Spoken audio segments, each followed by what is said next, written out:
Sveiki visi. Kaip žinot, čia yra ketvirtasis Karlo Poperio turnyro nacionalinėje debatų akademijoje raundas ir mes turime Velžio ir Utenos Ašpolkos gimnazijos komandas.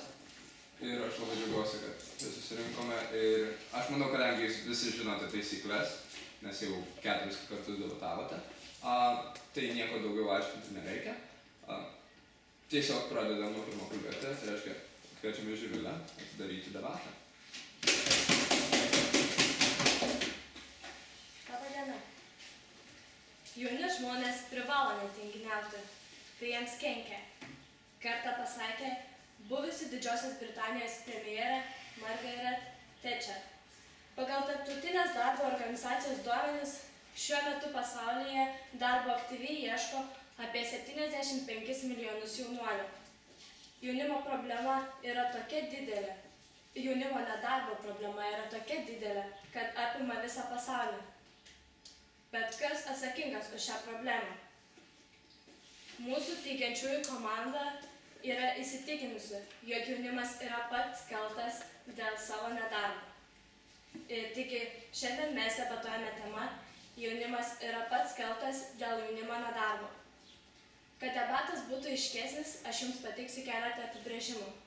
Tai pirmasis, jaunimas tai asmenų grupė, kurios amžius yra nuo 18 iki 25 metų.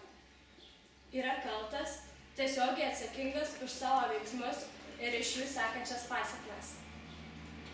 Nedarbas tai socialinis reiškinys, kai žmogus negali susirasti darbo, bet aktyviai jo ieško. Taigi dabar pristatysiu savo komandos 2 argumentus, kuriais įrodysime, jog jaunimas yra pats kaltas dėl jaunimo nedarbo. Pirmasis mūsų komandos argumentas yra, jog jaunimas yra pats kaltas dėl jaunimo nedarbo, nes renkasi populiarias ir neperspektyvias specialybes. Antrasis mūsų komandos argumentas yra, jog jaunimas yra pats kaltas dėl jaunimo nedarbo, nes yra nemotyvuotas dirbti. Taigi pradėsime pirmojo savo komandos argumento, kad jaunimas yra pats kaltas dėl jaunimo nedarbo, nes renkasi populiarias ir neperspektyvias specialybes. Per pastarosius 5 metus tarp populiariausių specialybių vyrauja teisė bei vadyba. Tačiau ar populiarios specialybės garantuoja darbą? Tikrai ne. Pasak Kauno teritorinės darbo biržos darbo išteklių skyriaus vedėjas Ingos Balnanosienės, dažniausiai į darbo biržą registruojasi jaunuoliai baigę socialinių mokslų studijas, tokias kaip socialinis darbas ar mano kalboje jau minėta teisė bei vadyba. Tačiau vis dėlto greičiausiai darbą randa tiksliuosius mokslus baigę jaunuoliai. Socialinius mokslus baigusiam jaunimui, kaip teigia specialistė, yra sudėtinga įsidarbinti. Nors yra teigiama, jog socialinės krypties mokslai yra lengvesni už tiksliuosius mokslus, tačiau tiksliųjų mokslų atstovų paklausa yra daug kartų didesnė už socialinių mokslų. Tačiau jaunimas vis tiek renkasi lengvesnį kelią, lengvesnės studijas, kurios dėja negarantuoja darbo vietos. Na, o pagal GreatIreland.com duomenis, Airijoje esančio didžiausios tarptautinės kompanijos pasiūlė 100 darbo vietų, iš kurių 65 buvo reikalingas tiksliuosius mokslus baigęs specialistas. Taigi jaunuoliams baigusiems tiksliuosius mokslus buvo daugiau darbo pasiūlymų nei baigusiems socialinius mokslus. Iš šių mūsų pateiktų pavyzdžių galime matyti, kad pats jaunimas yra kaltas dėl jaunimo nedarbo, nes renkasi populiarias ir neperspektyvias specialybes.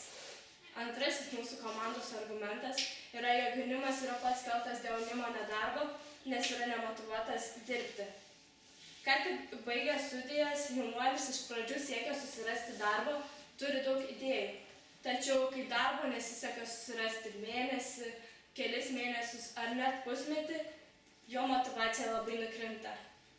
Lietuvos darbo biržos darbo išteklių skyriaus vyriausiasis specialistas Valdas Maskvytis teigia, jog tada atsiranda nepasitikėjimas savimi ir prantama gyventi patogiai. Taip pat daug jaunimo yra gana įžūlus ir tingus, todėl vietoj darbo renkasi pašalpas. Pasak Swedbanko asmeninių finansų ekspertas Odetos Blašienės, šiandien nemažai daliai jaunuolių pašalpos tampa mielesnės nei darbas. Be to, jaunimas yra nemotyvuotas dirbti, nes nesiekia praktikos. Juk dauguma jaunuolių mieliau praleis vasarą prie jūros ar ežero, nei dirbdami.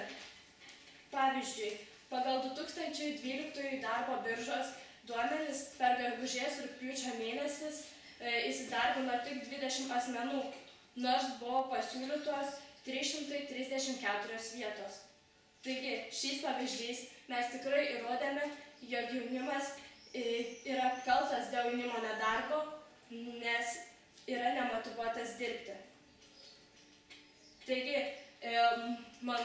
aš esu įsitikinusi, jog savo kalboje įrodžiau, jog jaunimas yra pats kaltas dėl jaunimo nedarbo, nes renkasi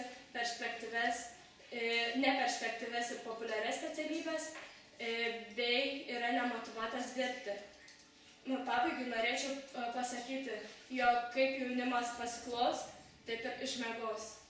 Ačiū, savo kalbą baigiau, esu pasirašusi kryžminį apklausą. Dėkojame žiūriai. Ar reikia pasiruošimo laiko? Ne? Gerai. Tada kviečiame Valentiną, kuri praves kryžminę apklausą. Dirba. Labą dieną. Tai kodėl jaunimas renkasi populiarias, bet neperspektyvias specialybės?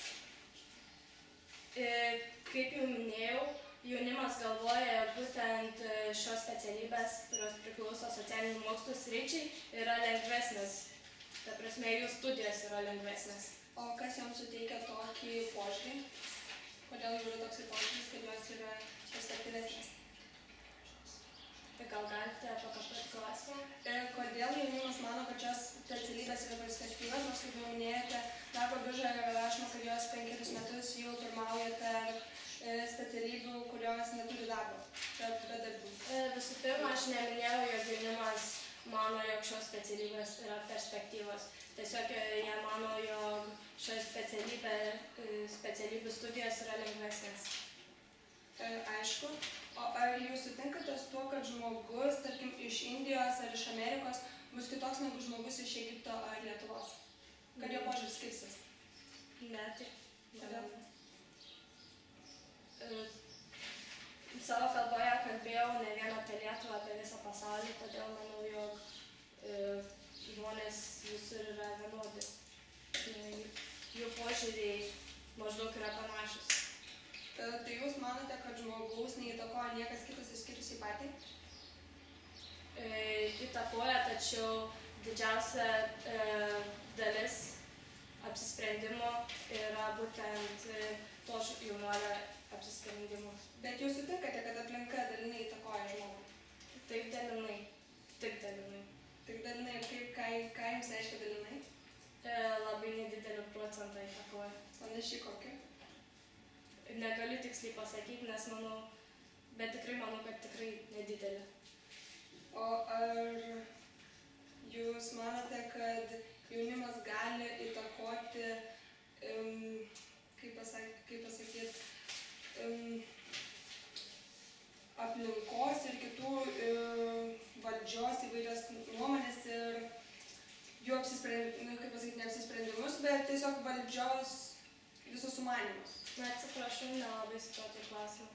Ar jaunimas gali įtakoti valdžią? Ne, nemanau.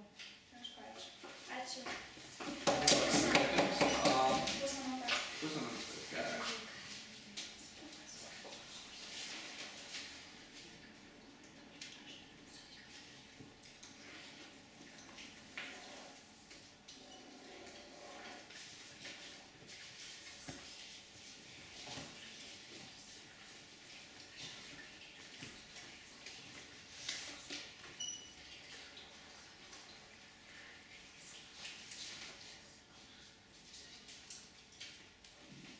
Pusę minutės baigėsi.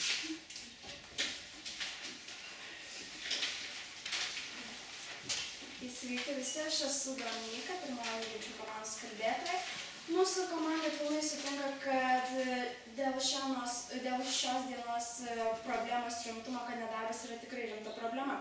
Tačiau visiškai nesutinka su mūsų oponentų pozicija ir mes įrodysime savo poziciją, kad ne kas kitas, o tik aplinka yra kalta dėl jaunimo nedarbo. Mano oponenčių pirmasis argumentas buvo jaunimas kaltas, nes renkosi populiarias ir neperspektyvias specialybės. Bet mūsų komanda mano, kad dėl to kaltas ne jaunimas, o aplinka. Tiksliau pasakius, švietimo sistema. Kiekvieną kartą mes, kai einame į mokyklą, dažnai pastebime, kad į mūsų mokyklas ateina reklamuoti specialybės. Ir kokios tai dažniausiai būna specialybės? Ogi teisė, vadyba. O kaip žinote, žmogus psichologiškai subręsta iki 18 metų. Tai reiškia, kuomet iš 16 metų turi pasirinkti dalykus. Jam pastoviai yra įkišama į galvą, kad tu rinkis teisę, vadybą, tu būtinai rasi darbą. Tačiau taip žmogus ir susigadina savo gyvenimą. Taip pat yra dar vienas faktas. Valdžia taip pat kalta, kad jaunimas eina į šias profesijas. Nes pagal mūsų rastus duomenis valdžia investuoja į teisę 206 apmokamas vietas, o į vadybą net 1112 vietų. Tai rodo, kad valdžia kaip ir skatina, kad mokiniai eitų būtent į šias specialybės. O daugelis turi tokį stereotipinį mąstymą, kad geriau mokytis aukštojoje mokykloje, o ne kolegijoje. Taip pat švietimo sistema kalta dėl to, kad nenurodo, kokios specialybės bus reikalingos darbo rinkai ir kokios žmogui bus perspektyvesnės. Taip pat dažnai švietimo sistema net nepadeda jaunuoliui atskleisti savo talentų, kad jis galėtų pasirinkti tą specialybę, kuriam tikrai pravers ateityje ir kuris galės pasiekti kažką daugiau. Taip pat dabar norėčiau pakalbėti šiek tiek apie mūsų oponentų antrąjį argumentą, kad jaunimas yra nemotyvuotas. Tačiau mūsų komanda visiškai su tuo nesutinka, nes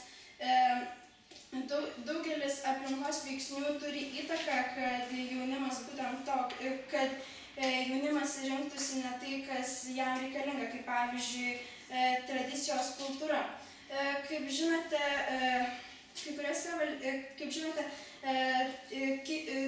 islamo šalyse yra musulmonų tikėjimas. Ir žmonės jauni negali nieko spręsti, bet savo tėvų sutikimo, tai jie net negali rinkti specialybę, kuri jam tikrai pravers. Pavyzdžiui, tėvų dinastija yra visi daktarai. Ir jaunuolis užaugęs tokia šeimoje jokiais būdais negalės pasirinkti kitą specialybę, pavyzdžiui, inžineriją. Taip pat darbdaviai dažnai priima dažnai nepriima jaunuolių dėl to, kad yra lojalūs ir yra įsitikinę, kad geriau dirbs seni darbdaviai, o nepriima į darbo vietas jaunų žmonių. Taip pat dar norėčiau šiek tiek pakalbėti apie valdžią. Kaip žinote, pavyzdžiui, Kinijoje ir Šiaurės Korėjoje vyrauja diktatūra. Tai ką gali jaunimas padaryti, kai valstybėje yra diktatūra? Jis jokių sprendimų negali įvykdyti. Jis negali keisti valdžios, dėl to jis visiškai yra neatsakingas, jis visiškai negali būti kaltas dėl to, kad jis yra bedarbis. Dabar norėčiau šiek tiek pakalbėti apie savo komandos argumentą, tai švietimo sistema yra kalta dėl jaunimo nedarbo. Švietimo sistema dažnai nepadeda mums įgyti praktikos. Įgyti praktikos žinių, tai juk mokykla tai tarsi mūsų antrieji namai, kurie turėtų mus mokyti, ko mums reikės ateityje, kaip mums rasti praktiką, kaip mums rašyti CV, tačiau visiškai nieko to mūsų neišmoko. Mums suteikia tokias grynai teoretinės žinias, kaip pavyzdžiui, išmoko mus televizoriaus sandaros, tačiau mes mokėdami televizoriaus sandaros jokiais būdais nemokėsime patys pasigaminti televizoriaus ir išplėsti tai kaip savo verslą. Taip pat mums padeda išmokti žmogaus sandarą, tačiau mes jokiais būdais negalėsime nei gydyti, nei operuoti žmonių. Ir šios žinios tarsi tampa mums bevertės, kurias dažnai mes išmokstame viską prieš kontrolinį, bet dažniausiai po mėnesio užmirštame. Ir tai tampa mums visiškai nereikalinga. Ir todėl norėčiau pasakyti, kad švietimo sistema turėtų kažką keisti, kad jaunimas galėtų savo ateityje panaudoti šias žinias praktikoje ir todėl ne kas kitas, o tik aplinka yra kalta dėl jaunimo nedarbo.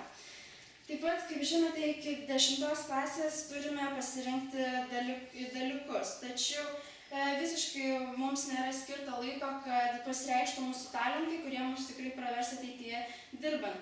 Ir kas dėl to kaltas? Ogi švietimo sistema, jinai visiškai neskiria, būna kartais per etikos pamokas, kad mums šiek tiek padeda, bet dažniausiai būna visai nelaiku, kai jau turi galvoti vos ne nuo darželio. Pavyzdžiui, Prancūzijoje nuo pat mažens vaikams pasakoma ir kalma į galvą, tu gabus, tu gali kažką padaryti, o pas mus Lietuvoje to nėra. Todėl tikiuosi jums įrodžiu, kad ne kas kitas, o tik aplinka yra kalta, kad tik aplinka įtakoja jaunimo nedarbą. Ačiū, savo kalbą baigiu ir pasiruošusi kryžminę pusę. Dėkojame pirmai neįgimčiųjų kalbėtojai. Ar jums reikia pasiruošimo laiko? Ne. Tada kviečiame Miglę Dainamanyką kryžminėje pusėje. Labadiena. Išgirdus jūsų kalbą, man kilo keletas klausimų. Tai visų pirma, iš kur jūs žinote, kad būtent mokyklose reklamuojamos tokios specialybės, kaip būtent teisė bei vadyba? Daugelio mokyklų esu girdėjęs, taip pat ir mūsų Adolfo Šapokos gimnazijoje yra reklamuojamos būtent šios specialybės. Nėra nei daktarų, nei inžinierių, nei informatikos nesiūlo nieko, tik tai šias specialybės.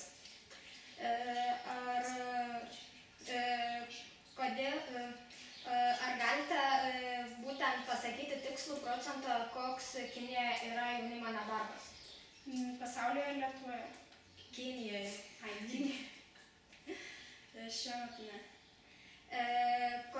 Būtent ar galite labiau paaiškinti, kodėl senesni žmonės dirbs geriau negu jaunimas? Darbdaviai turi tokią nuostatą ir jie yra lojalūs. Iš kur jūs žinote, kad darbdaviai turi tokią nuostatą? Didžiojoje Britanijoje tai yra labai... Tai yra straipsniuose rašoma. Gerai, ačiū. Dėkui. Kiek pasirinkimų? 3 minutės. 3 minutės.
Iki teigiančiųjų bylą kviečiame Estą.